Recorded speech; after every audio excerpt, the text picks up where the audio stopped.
Merci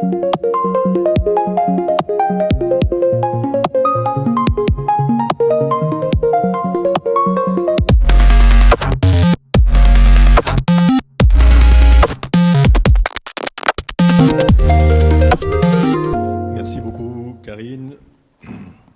Merci aussi beaucoup, Francis, de m'avoir donné l'occasion aujourd'hui de m'exprimer devant vous. Et je vous remercie d'autant plus que vous deviez savoir que j'allais exprimer une opinion quelque peu divergente, en réalité, de celle qui vient d'être énoncée par Francis, notamment sur cette question, justement, je reprends la question de monsieur, de l'IA des Lumières. J'ai en effet un point de vue un peu différent. J'ai énormément appris du rapport de Francis, qui est vraiment formidable et très complet, véritablement, je le dis sans...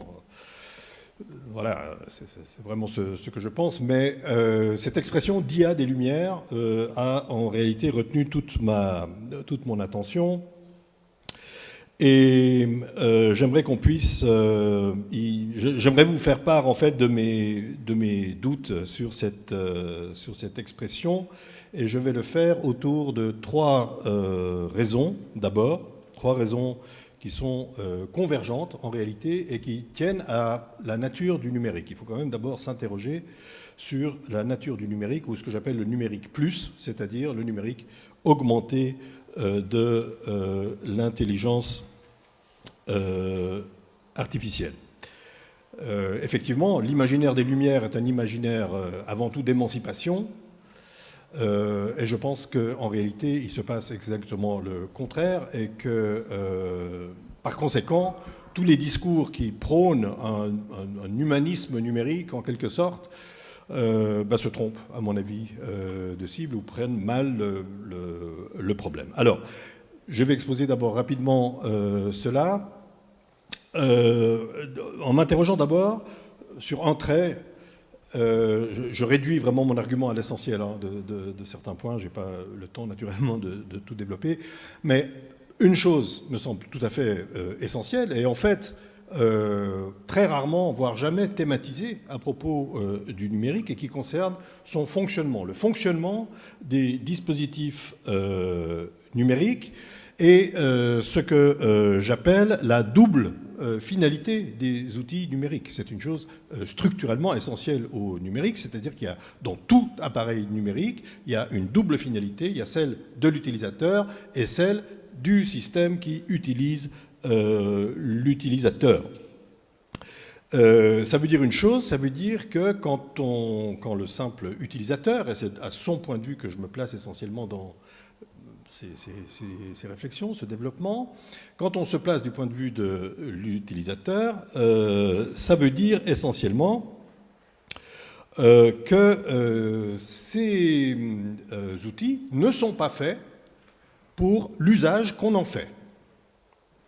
C'est-à-dire que l'utilisateur l'utilise pour communiquer, pour faire ceci, pour faire cela, regarder la météo, que sais-je, mais en réalité, ce sont des appareils d'extraction de données. C'est à ça qu'ils servent. Donc il y a une fonction apparente, séduisante et pratique, mais qui sert en réalité une autre finalité. Ça me semble tout à fait essentiel pour la simple raison que c'est absolument unique dans l'histoire des technologies et donc dans l'histoire de l'humanité, qu'il y ait cette dissociation entre la fonction apparente et la fonction réelle de la chose. Concrètement, ça se manifeste, cette double finalité se manifeste à nous par le besoin permanent d'identification. Voilà. Et juridiquement, si vous voulez, l'expression la plus pure de cette double finalité, c'est le RGPD, puisque le RGPD n'existerait pas, n'aurait pas de sens s'il n'y avait pas cette double finalité inhérente au numérique. C'est-à-dire qu'il a fallu réguler le traitement des données précisément parce qu'il y a extraction de données, je dirais même expropriation des données, et puis ensuite monétisation possible, etc., par des tiers que l'utilisateur ignore complètement. Donc le RGPD est la preuve même de la double finalité du numérique. À cela s'ajoute aussi, d'un point de vue juridique, donc je veux dire la manifestation concrète de cette double finalité, outre le RGPD, c'est le fait qu'il y a, dans tous nos appareils, il y a une dissociation entre le fait d'être propriétaire du dispositif on est propriétaire de l'appareil lui-même, dans sa matérialité, si vous voulez, mais on n'est que titulaire d'une licence d'utilisation du logiciel, ce qui veut dire qu'on n'est pas véritablement propriétaire de l'outil, et Microsoft et toutes les grandes plateformes n'arrêtent pas de nous le rappeler, hein, tout le temps s'identifier, se réidentifier, etc., etc. C'est cette double finalité du numérique qui est une propriété structurelle du numérique qui engendre ce que Shoshana Zuboff appelle le capitalisme de surveillance, hein, avec l'extraction permanente des données, avec toutes ces possibilités augmentées de satisfaction de l'utilisateur, mais aussi qui sont des possibilités d'asservissement, de contrôle et de manipulation, évidemment, y compris asservissement à son propre désir, si vous voulez. Chacun devient en quelque sorte le fonctionnaire de lui-même, le gestionnaire de son propre bien-être. Le système est capable de faire ça précisément à cause de cette double finalité, mais cette double finalité ne se limite pas, plus exactement ces possibilités de contrôle, de manipulation, etc., ne se limitent pas à la sphère capitaliste.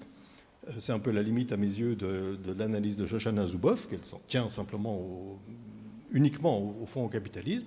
Ça s'étend bien au-delà de la sphère marchande. Regardez ce que le Covid a fait de nos données de santé, etc., etc. Toutes les manipulations possibles. C'est aussi dans cette double finalité structurelle du numérique que s'enracine le problème de la souveraineté dont a parlé Francis, que ce soit la souveraineté de l'entreprise, des États ou des usages. Deuxième point, non plus le fonctionnement du numérique, donc ce fonctionnement, c'est ce que j'appelle cette caractéristique de double finalité, donc non plus, qui tient non plus maintenant au fonctionnement, mais à la fonction du numérique, c'est-à-dire qu'on est obligé de constater qu'aujourd'hui, le numérique plus, devient de fait, si vous voulez, l'intermédiaire obligé au monde. C'est-à-dire qu'on doit tous passer par le numérique pour accomplir la moindre de nos actions. Je crois que je n'ai pas besoin de donner d'exemple. On ne peut plus rien faire à l'université, on ne peut même pas s'inscrire si on ne passe pas par le numérique, etc., etc. Je n'ai pas besoin de développer cela. Et si le numérique plus est ce que j'appelle une technologie de l'esprit, vous voyez, c'est très différent de dire ça, je n'ai pas le temps de développer ça, mais c'est très différent de dire ça plutôt que de dire c'est une technologie de l'information ou des données. C'est une technologie de l'esprit. Pourquoi c'est une technologie de l'esprit ? Eh bien, parce que le numérique plus s'immisce dans notre relation au monde.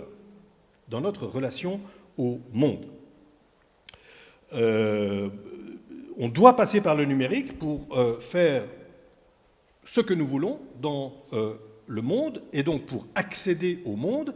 Et je signale que aucune technologie antérieure n'avait eu ni le pouvoir, ni même l'intention de le faire. C'est-à-dire que ça soit l'intermédiaire obligé au monde. Le numérique plus impose une nouvelle relation au monde gouvernée par l'usage des données. On s'en remet à la machine pour se connecter au monde. La preuve éclatante, si vous voulez, c'est le futur développement de la prochaine grande innovation, semble-t-il, qui est celle des lunettes augmentées, dites évidemment intelligentes. Ça veut dire, les lunettes quand même, c'est le sens de la vision, c'est la chose la plus, vous voyez, qui nous relie le plus directement au monde, et donc ça veut dire que nous allons confier notre relation au monde à une interface technique, ce que nous faisons aujourd'hui à travers le smartphone, mais les lunettes évidemment se posent sur nos yeux, hein,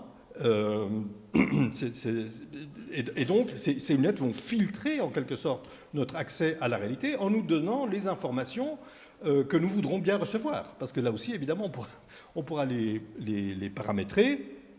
Et donc, ces lunettes vont filtrer individuellement la réalité en fonction de nos préférences, ce qui est évidemment une extension, et je dirais même une certaine forme d'approfondissement de cette médiation obligée au monde. Elle va toucher encore plus profond, en quelque sorte. Ça veut dire, entre autres choses, que nous ne pourrons même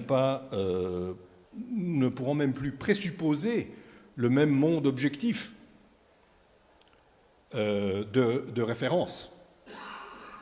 Vous voyez, là, si je vous dis maintenant le ciel est bleu, ben vous me dites non, va regarder, le ciel est bleu. Mais si on n'a plus ce référentiel commun, parce que par des lunettes, eh bien évidemment, on va se trouver dans des problèmes absolument considérables. Et évidemment, cette médiation que représentent les lunettes va se développer à travers des formes d'hybridation, implants neuronaux, que sais-je, enfin il y a toute une panoplie ici qu'on nous fait valoir tous les jours. Et donc vous voyez, sur ce point, vraiment ce qui me semble être l'élément essentiel en réalité, vous voyez, ce n'est pas la question, d'un point de vue éthique par exemple, ce n'est pas tellement la question du remplacement de l'homme par la machine. Vous voyez, ça, en réalité, ça affecte les emplois, la vie en société, etc. C'est important. Mais, en l'occurrence, le problème, ce n'est pas ce remplacement. Le problème, c'est l'intermédiation obligée de tout un chacun dans sa relation au monde. Et ça n'affecte pas les emplois, ça n'affecte pas la vie sociale dans son fonctionnement, ça affecte l'esprit. Ça affecte l'esprit humain. Si le numérique devient l'intermédiaire obligé au monde, ben de quelle nature, au fond, de quelle nature devient cette relation au monde? C'est mon troisième point. Imposer cette interface numérique, c'est plonger l'esprit dans un monde de données. C'est plonger l'esprit dans le donné des données. En conséquence, le rôle de l'utilisateur de ces appareils devient tendanciellement celui d'un simple opérateur cybernétique, de quelqu'un qui doit faire l'intermédiaire entre des inputs pour produire des outputs. Il devient une machine lui-même, donc nous-mêmes, de traitement de l'information. On attend de nous, au fond, les outputs attendus. Et je parle ici d'opérateurs cybernétiques, à cause de ce modèle input-output, traitement de données, feedback, enfin input, traitement de données, output, feedback, feedback qui devient un nouvel input, parce que je crois que la cybernétique, donc née pendant la Deuxième Guerre mondiale, est, comme l'a dit Daniel Andler récemment dans son livre sur l'intelligence humaine et l'intelligence artificielle, c'est le creuset et la matrice du numérique et de l'intelligence artificielle. Eh bien, je crois fondamentalement cela. Ça nous plonge, le numérique plus nous plonge dans un monde cybernétique. Et donc, ça veut dire qu'en subissant toujours l'avantage, cette intermédiation obligée, eh bien, nous sommes toujours davantage placés en position d'opérateurs cybernétiques, précisément en permanence sommés d'obéir, de réagir à des injonctions machiniques.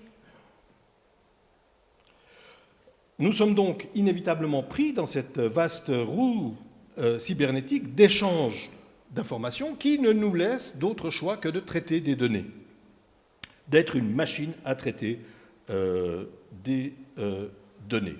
Et donc, plonger dans ce monde, l'esprit, quoi d'autre, hein, c'est l'esprit, apprend tout naturellement, il s'adapte et il apprend à se comporter en opérateur cybernétique. Il apprend vite à faire des prompts, il apprend vite à tirer le meilleur profit, etc. On le voit exemplairement chez les jeunes qui sont plongés là-dedans, qui manipulent ces appareils avec une dextérité confondante. Et donc l'esprit sait très naturellement transformer des inputs en outputs, il est habile à optimiser ses comportements, à s'orienter dans le monde par data interposée, etc., etc. À monde cybernétique, esprit cybernétique. Voilà. L'esprit est plastique, l'esprit s'adapte, et donc l'esprit acquiert tout naturellement les bons réflexes et habitudes pour s'orienter dans ce monde. Ce qui veut dire, je vais un peu vite, mais voilà, c'est l'exercice qui m'y oblige, ce qui veut dire que la véritable menace, encore une fois, la menace fondamentale, je dirais, outre toutes les autres menaces, mais la menace fondamentale, c'est le devenir cybernétique de l'esprit. le devenir cybernétique de l'esprit. Un exemple, à mon avis, extraordinaire quand même, extraordinairement parlant, de cette cybernétisation de la société qui va engendrer la cybernétisation de l'esprit, c'est l'emploi généralisé des QR codes. Puisque les QR codes dont nous dépendons pour accomplir de plus en plus d'actions, les QR codes ont cette particularité que l'esprit humain ne peut pas les décoder. D'accord ? On a besoin d'une machine pour les décoder, ce qui implique qu'en présentant un QR code, eh bien, notre rôle se réduit à faire l'intermédiaire entre deux machines que nous ne comprenons pas. Ça veut dire aussi que la part vivante de notre activité, et en particulier de l'activité de notre esprit, se résume à faire entrer en contact deux machines. Et qu'on est quand même loin de l'IA des Lumières. J'ajoute à cela un autre point.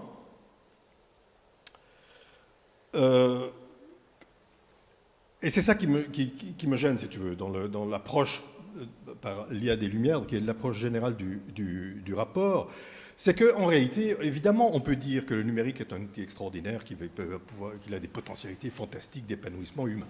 Mais ce n'est absolument pas comme ça qu'il se présente ou qu'il s'est présenté aux yeux des utilisateurs.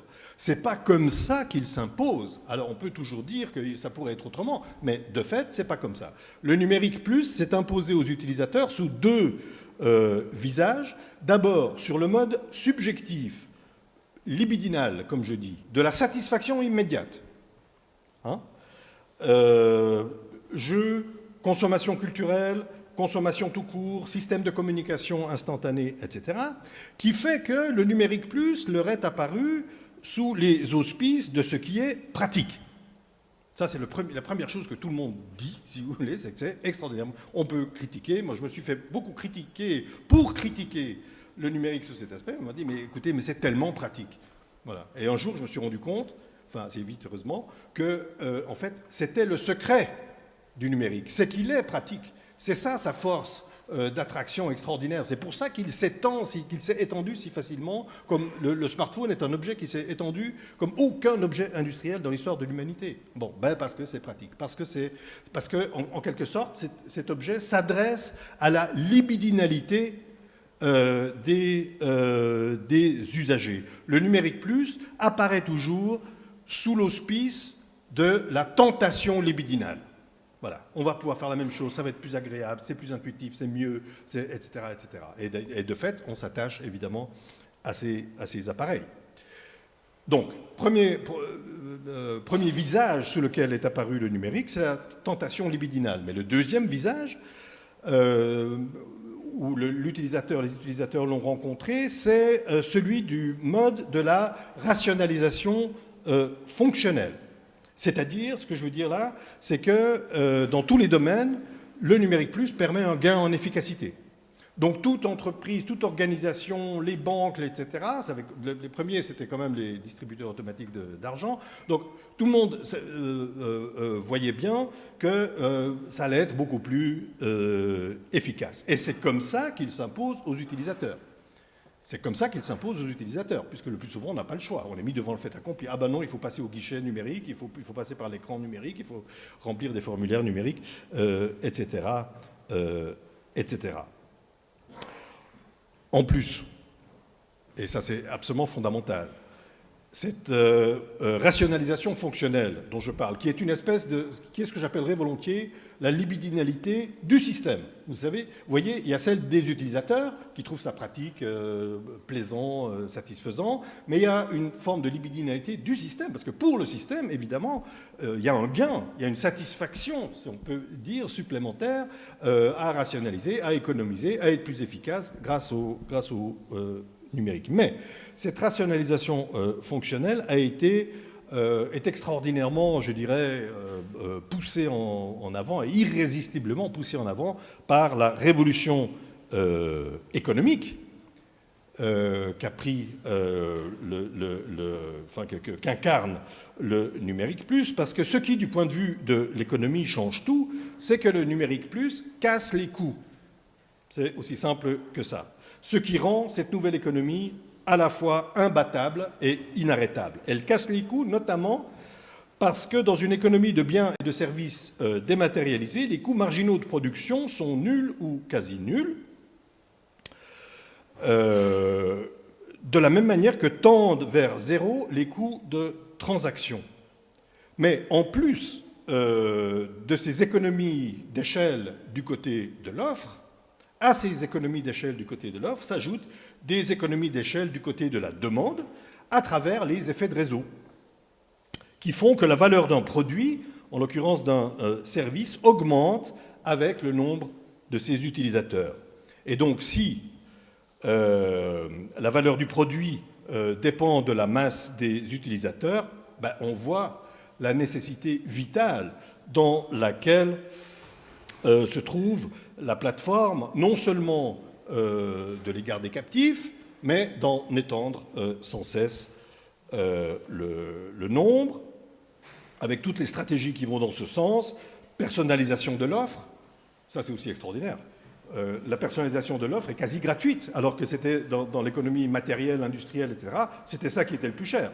C'était de personnaliser un produit. Donc, captation de l'attention, amélioration de l'expérience utilisateur, etc. Toutes ces stratégies qui sont faites pour garder captif et étendre la base utilisateur. Donc, en résumé, si on regarde la séduction libidinale, l'efficacité fonctionnelle, la réduction des coûts, tout cela part et au service de l'extraction des données qui alimentent le ventre mou des big data, eh bien, encore une fois, vous voyez avec ce tableau qu'on est quand même très très loin d'une IA des Lumières. Et donc, face à ces tendances lourdes, qui toutes convergent d'une manière ou d'une autre vers le devenir cybernétique de l'esprit, vers la colonisation de l'esprit, hein, avec ce que nous vivons déjà, c'est-à-dire une hybridation de fait aux machines, eh bien, face à tout cela, encore une fois, on appelait, à mon avis, comme on l'entend si souvent, tant chez les experts que chez les profanes, à un usage raisonnable ou raisonné du numérique, un usage humaniste, et donc à une IA des Lumières, excuse-moi, je tape un peu sur le clou, mais c'est eh bien, tout ceci me semble à la fois, en réalité, me semble tout à fait, me semble un vœu pieux, en fait, me semble un vœu pieux qui n'a aucunement pris la mesure du poids, de l'extension et du mode de reproduction de l'emprise du contexte technologique qui est le nôtre aujourd'hui. Vous voyez, ce que je veux dire, c'est que l'IA des Lumières, elle existe évidemment, mais elle existe comme pure possibilité. Et c'est une possibilité qui vient se fracasser contre le roc de la logique d'extension et d'innovation de l'économie de la donnée, exactement de la même manière que les idéaux libertaires et émancipateurs de l'Internet des débuts sont venus se fracasser sur les vagues successives du Web 1, du Web 2 et du Web 3. C'est donc dans cette perspective, qui est fondée sur le diagnostic du devenir cybernétique de l'esprit, que je formule la proposition normative de déclarer l'esprit humain patrimoine commun de l'humanité, comme on l'a fait récemment pour les fonds marins. Bon, en réalité, cette proposition que je fais là, j'avance parce que c'est la plus spectaculaire, si vous voulez, j'y tiens beaucoup, mais elle n'est que le troisième étage, si vous voulez, d'un ensemble de solutions normatives qu'il faudrait prendre en considération pour que tout cela change et pour qu'on puisse éventuellement aller vers une IA des Lumières. Le premier étage, c'est une simple prise de conscience. C'est indispensable, sinon aucune mesure, si personne n'y voit rien, si personne ne prend conscience de cette menace sur l'esprit, alors aucune régulation ne pourra prendre racine, évidemment. Et là-dessus, moi personnellement, qui enseigne depuis longtemps sur ces matières, je constate chez les étudiants qui ont une vingtaine d'années un changement immense, en fait, immense de sensibilité et de prise de conscience depuis ces 10 dernières années, véritablement. Et je pense aussi que ce qui va, en fait, être la porte d'entrée à cette prise de conscience et à toutes les mesures qu'on pourra en prendre, ce sont les problèmes de santé mentale absolument immenses et qu'on sous-estime largement, on en parle, mais on les sous-estime largement, qui se posent aujourd'hui, notamment, mais pas seulement, chez les jeunes, chez les vieux aussi. Chez les vieux aussi, c'est un problème très réel. Donc ça, c'est le premier étage, c'est cette prise de conscience. Le deuxième étage, c'est ce que j'appelle l'éducation, mais dans un sens très large, dans le sens allemand de Bildung, donc de la formation de l'esprit d'une manière générale, qu'est-ce qu'on attend les uns des autres dans la société. Donc, par éducation, j'entends pas seulement l'école, l'éducation scolaire, mais d'une manière générale, la manière dont on s'adresse les uns aux autres, dans le monde, etc. Par exemple, tu as donné quelques exemples, mais vous voyez, en fait, je prends un exemple concret, rapidement. À l'université, vous voyez, on a un problème avec les étudiants qui font leurs travaux avec ChatGPT. Bon, alors on a des détecteurs de plagiat, etc. Mais bon, voilà, on voit bien le problème. Mais en réalité, vous voyez, c'est tout le système qui les pousse à utiliser ChatGPT. Parce qu'on leur demande des choses que ChatGPT peut faire, et alors, évidemment, ils vont, eux aussi, sont des êtres libidinaux, ils vont au plus commode, au plus satisfaisant, au plus rapide, et donc ils utilisent ChatGPT. Mais la question qu'on a à se demander en tant qu'enseignant dans ce domaine, c'est est-ce que c'est ça qu'il faut attendre d'eux? Est-ce qu'il ne faut pas trouver une autre manière de s'adresser à eux? Et voilà, à partir de cet exemple, on pourrait élargir à toute la société, très concurrentielle, etc. Quoi attendre les uns des autres. C'est ça que j'appelle l'éducation, si vous voulez. Ça, c'est le deuxième étage. Mais moi, ce qui m'intéresse ici, rapidement, c'est ce troisième étage, c'est-à-dire celui d'une déclaration universelle des droits de l'esprit, parce que, d'une certaine manière, pour moi, ça vous paraîtra peut-être paradoxal, mais ça me semble la chose la plus urgente, parce que, en fait, c'est le contexte technologique qui nous oblige aujourd'hui à poser la question et à réagir éthiquement avec cette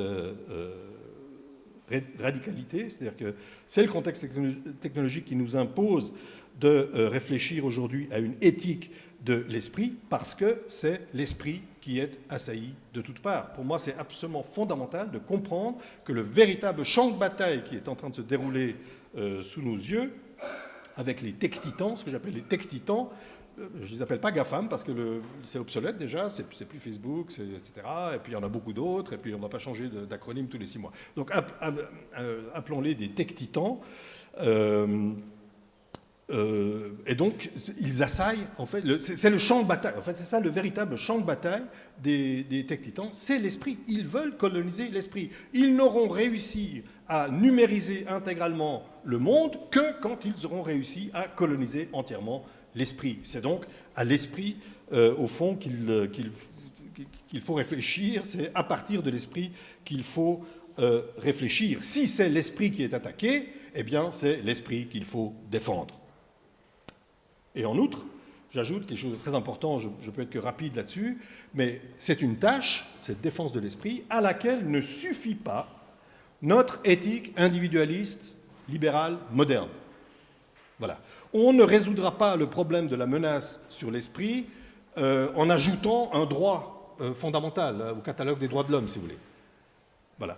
Et en fait, pourquoi ça ne suffit pas? Je peux le dire très vite parce que c'est très simple. En réalité, il se pourrait parfaitement que l'on numérise intégralement la société, qu'on utilise des QR codes partout, etc., et qu'on respecte les droits individuels. Ce n'est pas vraiment comme ça que ça se passe, mais c'est parfaitement imaginable. J'en veux pour preuve, par exemple, par exemple dans le streaming, en fait, on peut prendre le streaming sur Netflix, Spotify, etc. On peut prendre ça comme métaphore de la société future. C'est-à-dire qu'on a là une société d'individus parfaitement individualisé, chacun individualisé dans ses goûts, chacun fait ce qu'il veut, chacun regarde ce qu'il veut, etc. Et ils sont uniquement intégrés par la technique. C'est-à-dire la seule chose que partagent les gens sur Netflix, c'est l'acte de consommation qui a consisté à acheter un abonnement, qui automatiquement de tout le reste. Eh bien, ça pourrait être la métaphore, voyez-vous, de la société future. Et je dirais que ce n'est pas vraiment une fiction, non seulement parce que ça existe déjà sur ces plateformes, c'est comme ça qu'elles fonctionnent, mais parce que, je dis cela, parce que c'est exactement la vision de la société que promeut silencieusement, jour après jour, texte après texte, l'Union européenne, c'est-à-dire celle d'une société d'individus intégrée par la technique. Je vous rappelle que l'Union européenne actuellement a 2 grands projets. Premièrement, la digitalisation intégrale de la société, à travers le wallet, à travers le portefeuille européen d'identité numérique, et le Green Deal. Personne à la Commission, semble-t-il, ne s'est rendu compte que ces 2 projets étaient contradictoires entre eux. Mais bon, ça, c'est une autre question. En tout cas, ce que je veux dire, pour toutes ces raisons, c'est que c'est le cadre normatif lui-même qui doit être modifié si nous voulons agir. Parce que tout ce que tu proposes, par exemple, Francis, avec lequel je suis en parfait accord, mais suppose un nouveau cadre normatif. Et on ne l'a pas. Voilà. Et donc, c'est la raison pour laquelle je propose qu'on déclare l'esprit humain patrimoine commun de l'humanité, une déclaration universelle des droits de l'esprit humain, qui serait garantie par une haute autorité, comme pour les fonds marins, il y a une autorité qui s'appelle l'AIFM, l'Autorité internationale des fonds marins. Eh bien, une telle déclaration serait un marqueur historique important, majeur, pour notre nouvelle époque technologique. Et voyez-vous, je me rends bien compte que le rôle d'une telle déclaration n'est évidemment pas de résoudre des problèmes. Le rôle des droits de l'homme, de la déclaration des droits de l'homme, ce n'est pas d'implanter les droits de l'homme, ce n'est pas de résoudre les droits de l'homme, c'est de donner un nouveau cadre normatif, de donner le cadre à l'intérieur duquel vont pouvoir se résoudre tous les problèmes une fois qu'on aura mis la main à la pâte. Et donc, avoir en vue l'esprit humain, et non plus seulement les droits individuels, est, à mes yeux, une extension qui est requise par l'état du développement des technologies actuelles qui prennent pour cible, c'est ce que j'ai essayé de montrer, l'esprit humain, théâtre de cette gigantesque bataille, puisque c'est l'esprit qui doit être colonisé. Les droits humains individuels n'offrent aucune protection, en réalité, contre cette colonisation, contre le devenir cybernétique de l'esprit humain. Ces droits individuels, les droits de l'homme, etc., ne font que rendre cette cybernétisation de l'esprit, cette colonisation de l'esprit, acceptable au regard des droits de l'homme.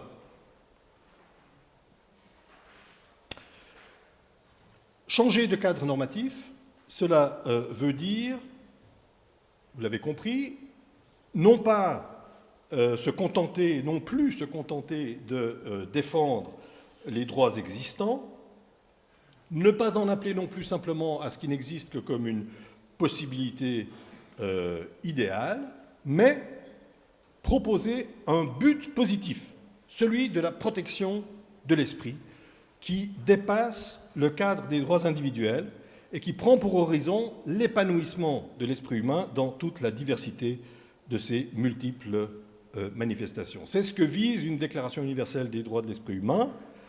Maintenant, selon quelles modalités il faut le faire, avec quelles institutions, en fonction de quels critères, je n'ai pas la réponse ici clé en main, naturellement. Mais vous voyez, ce que je veux dire, c'est que c'est à ça qu'il faut réfléchir. C'est à ça qu'il faut réfléchir. C'est ça la visée, le télos de cette bataille, si on veut gagner cette bataille de l'esprit qui est, je le rappelle quand même humblement, notre patrimoine commun. justement. Il me semble que tout le reste, vous voyez, tout le reste sur lequel on régule, vous avez exprimé votre doute sur les régulations, tout ce sur quoi on régule, c'est-à-dire les droits à la vie privée, les lois antitrust, etc., c'est des choses importantes. Je ne dis pas que ce n'est pas important, il faut pas qu'on nous vole nos données, il ne faut pas, etc. Mais, voyez-vous, je trouve que c'est important, mais inessentiel par rapport à l'enjeu fondamental qui est celui de la colonisation de l'esprit. En plus et je conclus, en plus de viser à protéger l'esprit et donc de se hisser à la hauteur de cet enjeu-là, qui est celui que visent les tech-titans, c'est-à-dire en vue d'éviter la colonisation de l'esprit ou son devenir cybernétique, eh bien, en plus de tout cela, une telle déclaration que je propose aurait un double mérite. D'une part, celui de donner à l'humanité, si fragmentée aujourd'hui, un nouveau sens de la solidarité, en la rendant consciente et fière de ce bien extraordinaire qu'elle possède, l'esprit humain, précisément. Au lieu de se laisser intimider, c'est le discours qu'on nous serine jour après jour, au lieu de se laisser intimider par les machines, au lieu de craindre de se faire remplacer par elles, il faut au contraire affirmer avec fierté la beauté et la grandeur de l'esprit humain et de ses expériences inouïes. Et d'autre part, cette déclaration aurait en outre le mérite de convertir cette solidarité réelle, qui se base sur un bien réellement, que nous possédons réellement. Vous voyez ? Ce qui place d'ailleurs cette déclaration dans une meilleure position stratégique que celle des droits de l'homme. Parce que les droits de l'homme, d'abord, on ne les a pas réellement, et ensuite, ils sont contestés de toutes parts. Mais personne ne peut contester que nous ayons un esprit. Donc, elle aurait, deuxièmement, le mérite de convertir cette solidarité en une valeur universelle, celle de la grandeur de l'esprit humain. C'est un bien précieux, l'esprit est un bien précieux, mais hautement vulnérable, comme le montre justement le développement du numérique plus. L'esprit est aujourd'hui sous la menace d'une emprise cybernétique qui étouffe ses capacités prodigieuses, capacités dont je n'ai pas pu parler, je n'ai pas pu parler ici de l'esprit, mais en gros, si j'ai 2 minutes, je peux expliquer ça ou non? Je ne sais pas, Karine. J'ai besoin de 2 minutes juste pour parler de l'esprit, sinon je le ferai en répondant à des questions. Oui, quoi? Je crois que si vous voulez, je suis obligé d'être rapide, mais je crois que vous voyez, il y a un préjugé sur l'esprit humain, depuis le test de Turing, en gros. Il y a un préjugé sur l'esprit humain, c'est que l'intelligence humaine consiste à traiter des données. Voilà. Et donc, le test de Turing, qui d'ailleurs, de manière caractéristique, ne propose pas une définition de l'intelligence, mais un test. Donc il faut faire quelque chose. Donc ça doit être opérationnel. On doit nous donner quelque chose, fournir quelque chose qu'on n'arrive pas à distinguer d'une production humaine. Mais donc le test de Turing repose entièrement sur ce présupposé que l'intelligence sait traiter des données d'une certaine manière. Eh bien, je pense qu'il faut... et donc, en l'occurrence, dans le test de Turing, ça se manifeste comment? Ça se manifeste par le fait qu'on pose une question par écran interposé, et si on n'arrive pas à distinguer la réponse de celle d'une machine, eh bien, on doit dire que la machine est intelligente. Je note en parenthèse que ça, par ailleurs, c'est un trompe-l'œil d'intelligence. C'est-à-dire, vous voyez, si vous imaginez un trompe-l'œil peint sur une façade et que ce trompe-l'œil trompe les gens, est-ce que pour autant, vous diriez que la fenêtre qui est peinte sur la façade est réelle? Non. Vous diriez c'est un bon trompe-l'œil. Il a réussi à tromper les gens. Eh bien, le test de Turing offre exactement un trompe-l'œil d'intelligence. Mais c'est pas ce que je veux dire. Ce que je veux dire, c'est que donc il y a ce préjugé fondamental sur l'esprit devant traiter des données. et donc répondre à des questions. Eh bien, moi, je pense exactement le contraire. Je pense que l'intelligence humaine, l'esprit humain se manifeste non pas dans sa capacité à traiter des données, mais dans sa capacité à poser des questions, c'est-à-dire à aller au-delà du donné. Ce qui se manifeste tous les jours chez les petits-enfants qui demandent pourquoi. Quand ils demandent pourquoi, ils veulent aller au-delà de ce qui est donné précisément. Et je pense que c'est ça le défi pour l'intelligence artificielle, c'est-à-dire d'avoir accès à ce que j'appelle, dans un langage un peu technique, la contrefactualité, c'est-à-dire cette capacité d'aller au-delà de ce qui est factuel. Voilà. Et ces machines ne fonctionnent évidemment que sur la base du factuel des données, du donné des données, comme je l'ai dit, et le numérique plus veut nous plonger sans cesse dans un donné des données. Par là, cette capacité de l'esprit qu'il a à aller au-delà des données précisément. Et donc, si vous voulez, le devenir cybernétique de l'esprit, l'emprise sur le mode cybernétique du numérique plus, étouffe l'esprit dans cette capacité reine qui est cette capacité d'aller au-delà des données. Eh bien, la Déclaration universelle des droits de l'esprit humain aurait pour but de rappeler la valeur supérieure et immémoriale de ce bien que nous avons réellement en partage et de le préserver dans sa prodigieuse capacité à créer partout de la richesse et de la diversité. Je vous remercie.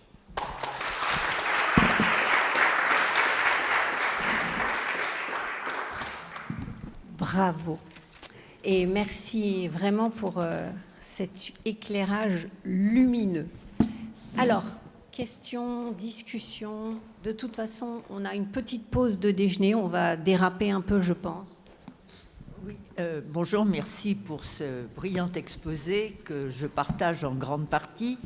Je dis en grande partie parce que, je suis sociologue et je suis à la Société française de prospective. Éventuellement, j'exerce mon esprit à la philosophie et donc à l'éthique. Je ne suis ni une spécialiste de l'un ou de l'autre, mais un jour j'ai lu le manifeste cybernétique. Je pense que vous l'avez lu aussi, il y a déjà quelques années. Ça a commencé à m'alerter sérieusement.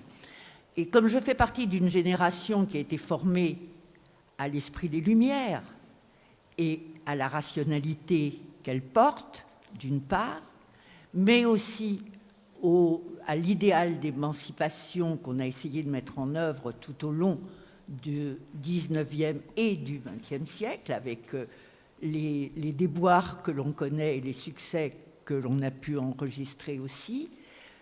Je pense que l'analogie avec les Lumières n'est pas complètement inutile. Je dirais simplement que c'est un clin d'œil, mais on peut aller au-delà. Et notamment, j'ai noté ce que vous indiquez, et donc qui est très juste, qui est la stratégie de captation du désir, de l'attention, de l'efficacité et des sensibilités. Ces captations-là sont non plus en gestation, en réalité. Et ça, vous l'avez très bien souligné.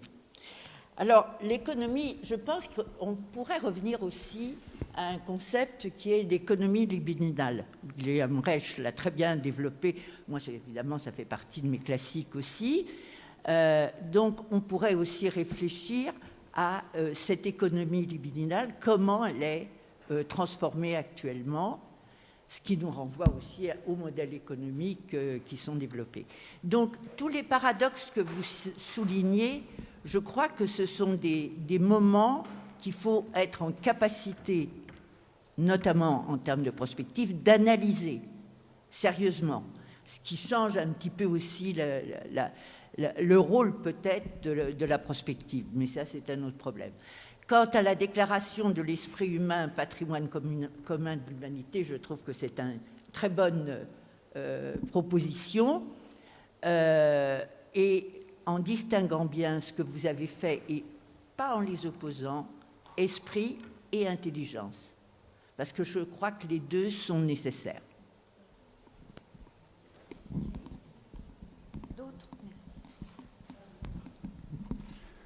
Oui, bonjour, merci beaucoup Christophe Pouilly de la Fabrique du Futur. Donc, merci pour cet éclairage. J'avais, moi, une remarque et une question. La remarque, c'est est-ce que finalement cet asservissement de l'esprit que vous avez bien mentionné avec l'avènement du numérique et de l'IA n'est pas plus ancien et que finalement l'asservissement technologique qui a été notamment beaucoup mis en avant par des philosophes que vous connaissez mieux que moi, Heidegger et autres, donc n'aurait pas nécessité cette déclaration de l'esprit humain comme patrimoine de l'humanité plus tôt. Et ma question précise était sur la portée de cette déclaration, c'est-à-dire que concrètement, derrière cette déclaration, quelles seraient les contraintes qui pourraient être fixées, et des contraintes qui, paradoxalement, n'entraîneraient pas un ralentissement de la créativité humaine, l'IA n'étant pas finalement également une symbolique très forte de la brillance de l'esprit humain. Merci. Je vais répondre à cette question. Je n'ai pas répondu tout à l'heure parce que bon, c'était pas vraiment une question, c'était une remarque. Je n'oppose pas tellement esprit et intelligence. Hein. Je ne sais pas pourquoi exactement vous dites ça, mais voilà, je prends bonne note de vos remarques.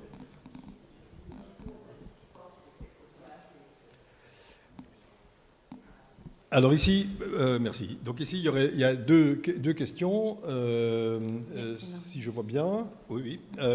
Donc premièrement, est-ce que cet asservissement ne date pas d'avant déjà ?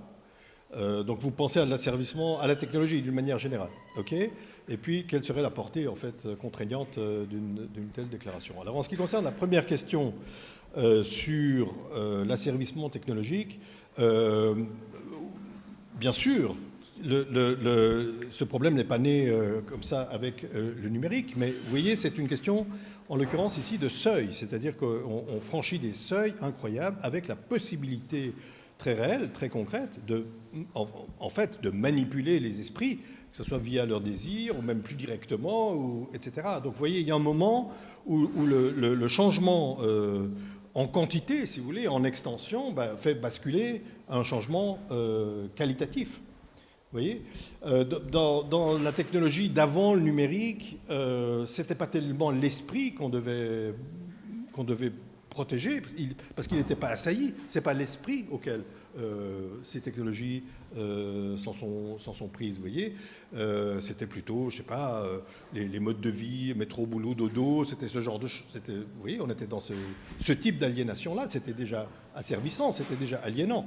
Mais c'est la technologie telle qu'elle s'est développée qui nous oblige à nous intéresser au site, si vous voulez, de tous nos comportements et de notre relation au monde. Et ce site, c'est l'esprit. Personne ne s'est jamais pris directement à cette relation au monde, alors que maintenant, c'est ça qui est en jeu. C'est ça qui justifie. Vous voyez, moi, je pense que l'éthique, au fond, vous voyez, elle suit, elle se transforme elle-même. Il y aurait beaucoup d'exemples. Par exemple, le génie génétique, si vous voulez, a tout d'un coup, vous voyez, requis une nouvelle institution. Dans les années 80, c'était François Mitterrand qui avait initié tout cela, tout simplement parce que le droit n'était plus à la hauteur de ce que l'évolution technique, technologique, en l'occurrence génétique, avait développé. Et donc, il fallait pouvoir répondre à ces nouveaux défis. Eh bien, aujourd'hui, le nouveau défi, c'est un défi qui porte sur l'esprit. Maintenant, en ce qui concerne la deuxième question sur les contraintes, vous voyez, moi, je peux donner un exemple très simple. Dans l'industrie pharmaceutique, il ne viendrait à l'idée de personne de mettre sur le marché une molécule sauvage, non testée, etc. Pourquoi ? Parce que tout le monde sait qu'une telle molécule peut faire du tort au corps. Pour l'esprit, tout le monde s'en fout. Pour l'esprit, tout le monde s'en fout. Et moi, ce que je trouve scandaleux dans ChatGPT, c'est pas du tout ChatGPT lui-même, que je trouve plutôt extraordinaire, enfin tout à fait extraordinaire. Je suis admiratif d'ailleurs, je trouve qu'on n'admire pas assez. On considère que c'est là, et puis maintenant on l'utilise, etc. Je pense qu'il faudrait aussi apprendre aux enfants et aux adultes aussi d'admirer ces choses. Mais ce qui est scandaleux avec ChatGPT, c'est que ça a été mis sur le marché du jour au lendemain, en 2022, sans aucune précaution préalable, sans qu'on y réfléchisse, sans qu'on réfléchisse aux impacts, effectivement, sur l'éducation, sur les métiers, sur le savoir, sur le rapport au savoir, etc., etc. Et donc, une haute autorité, que j'appelle de mes voeux, serait précisément en charge, vous voyez, de réflexiviser tout ça, de ne pas laisser le fait accompli du marché. Parce que c'est ça qui s'est passé. C'est le marché qui nous a placés devant un fait accompli. Et rappelez-vous, quand même, en décembre 2022, vraiment, les professions, les journalistes, les enseignants, moi je peux vous dire on était déjà paniqués pour la session de janvier 2023, donc immédiatement après, pour les examens, parce qu'on ne savait pas comment il fallait faire, comment on allait faire, etc. etc. Bon. Moi, c'est ça que j'appelle de mes voeux. Ce n'est pas une interdiction de ChatGPT ou je ne sais pas quoi, ce serait complètement absurde. Ce n'est pas du tout ça, mais qu'on y réfléchisse.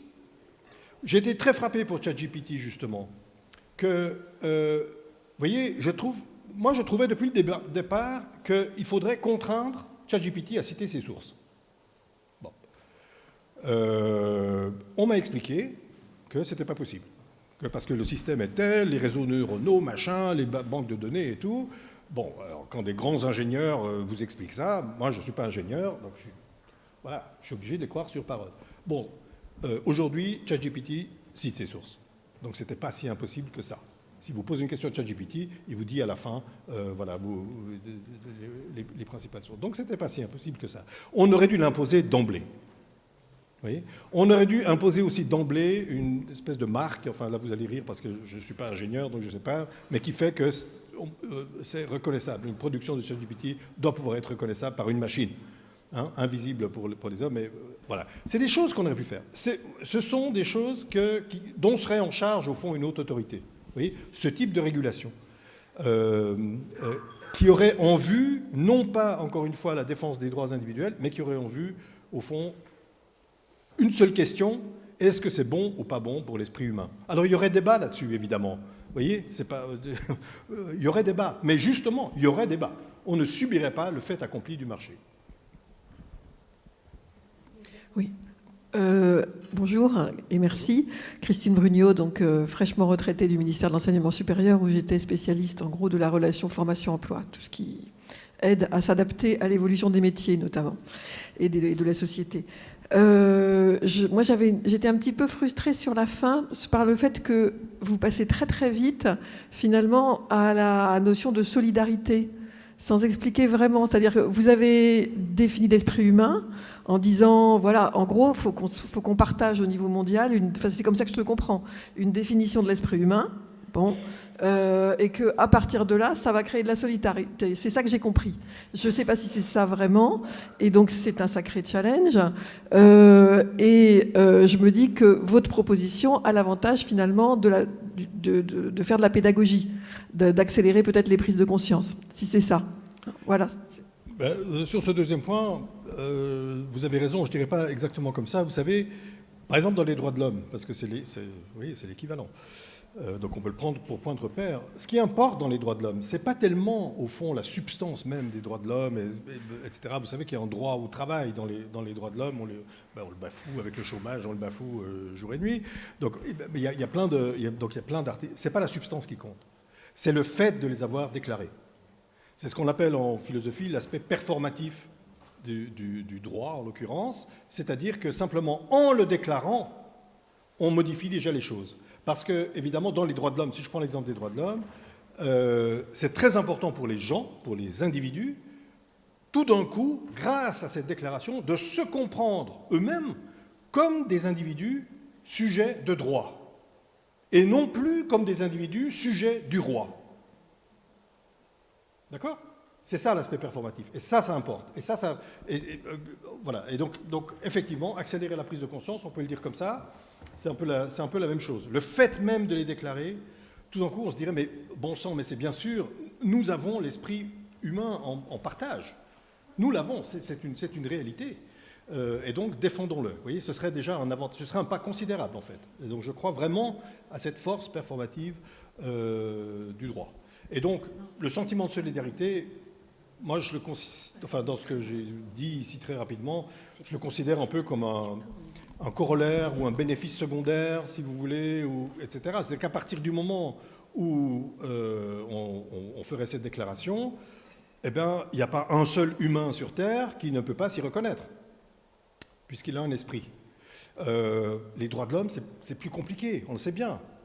De fait, c'est plus compliqué. L'histoire nous l'a appris et nous l'apprend tous les jours. Vous voyez ? Donc c'est dans ce sens-là que je me dirais que ce serait, au fond, un bénéfice. Face à vraiment la fragmentation de l'humanité aujourd'hui, à ces conflits, à ces polarisations, etc., tout d'un coup, enfin, quelque chose qui est capable de réunir, quoi.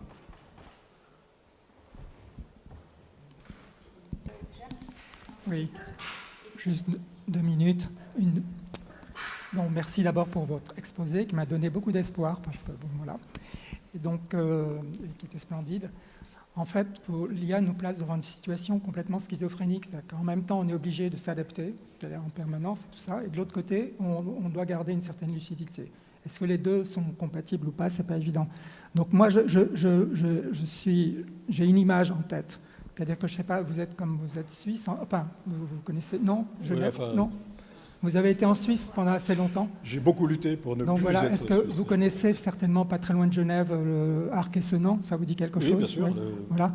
Et donc en fait, moi j'ai assisté à Arc-et-Senans à un grand colloque sur les droits de l'humanité, etc. Et Arc-et-Senans, il y a une petite gare, et il arrivait parfois que les TGV s'arrêtent à la petite gare. Et donc voilà, moi j'ai l'impression, l'image qui me vient en tête, c'est qu'on est tous en fait dans cette petite gare, en train de discuter d'idées comme ça, y compris quelque chose de splendide comme une déclaration de l'esprit humain, et que tout d'un coup, ce qu'on voit, c'est arriver un grand TGV qui arrive à 300 km/h, qui traverse la gare, et en fait, le problème, c'est qu'on est pris de vitesse, et il y a un problème. C'est, par exemple, si vous voulez promouvoir cette idée de déclaration de l'esprit humain, qu'est-ce qu'on devrait faire? Qu'est-ce qu'on pourrait faire pour... bon, il n'y a pas vraiment de mouvement social sur tous ces aspects-là, globalement. C'est-à-dire qu'en fait, tous ceux qui sont plus ou moins lucides, ils sont marginalisés, on considère que... Bon, voilà. Donc, et en même temps, c'est vrai qu'il faut s'adapter, qu'il y a des enjeux économiques énormes, que tout ça, etc. Donc, qu'est-ce que vous proposeriez de faire pour que votre déclaration elle soit connue, qu'il y ait un mouvement, comment enclencher les choses, en fait, voilà. La première fois que j'ai entendu Marc, je fais juste cette petite parenthèse, parce que la question que moi je vous avais adressée, c'est est-ce que vous dialoguez avec la Commission européenne? Est-ce qu'elle vous écoute sur ça? Et donc, voilà, vous m'aviez répondu, mais je pense que vous allez faire la réponse.